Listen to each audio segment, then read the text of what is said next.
Hello everyone, আমি দেবযানী। আমার নতুন একটা ভিডিওতে তোমাদের অনেক অনেক স্বাগত। আজকে তোমরা কিভাবে খুব সহজ পদ্ধতিতে এবং ঘরোয়া স্টাইলে মাটন ডাক বাংলো বানাবে সেটাই আজকে তোমাদের সাথে শেয়ার করব। তো প্রথমে আমি মাটনগুলোকে খুব ভালো করে ধুয়ে নিয়েছি। তারপর দিয়ে দিয়েছি 2 টেবিল চামচ আদা বাটা, 1.5 টেবিল চামচ রসুন বাটা, তারপরে দিয়ে দিয়েছি দই, লঙ্কার গুঁড়ো, হলুদ গুঁড়ো, লবণ, আর তার সাথে দিয়েছি সরষের তেল। আর মাটনটা যাতে খুব তাড়াতাড়ি কুক হয়ে যায় তাই আমি একটু জায়ফল গ্রেট করে দিলাম, আর তার সাথে দিয়েছি চেরা কাঁচা লঙ্কা। এবার এটাকে আমি খুব ভালোভাবে ম্যারিনেট করে রাখবো, আর ম্যারিনেট করে 1 ঘন্টা মতো রাখবো, কারণ যত বেশি ভালো করে ম্যারিনেট করবো তত ভালো টেস্ট হবে। এরপর কড়াইতে তেল গরম করে দিয়ে দেবো হলুদ গুঁড়ো, আর দিয়ে আগে থেকে কেটে রাখা আলুগুলোকে ভালো করে আমি ভেজে নেবো।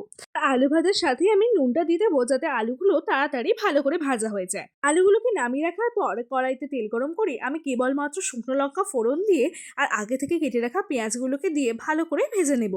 তারপরে আগে থেকে ম্যারিনেট করে রাখা মাটনটাকে দিয়ে আমি কষাতে থাকবো। আর ঝালটা জিজ্জের আন্দাজ মতো দিও, তাই আমি এখানে লঙ্কার গুঁড়ো অ্যাড করলাম আর দিয়ে দিলাম একটা ভাজা মশলা।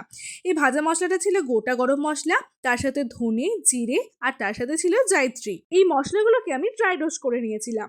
আর পুরো রান্নাটা আমি গরম জলে করেছিলাম। মাটনগুলো সিদ্ধ হয়ে যাওয়ার পর উপর থেকে ধনেপাতা, আগে থেকে ভেজে রাখা সেই মশলা আর ঘি দিয়ে ডাক বাংলো সেহেতু সিদ্ধ ডিমগুলোকে সাজিয়ে দিয়ে নামিয়ে নিলাম।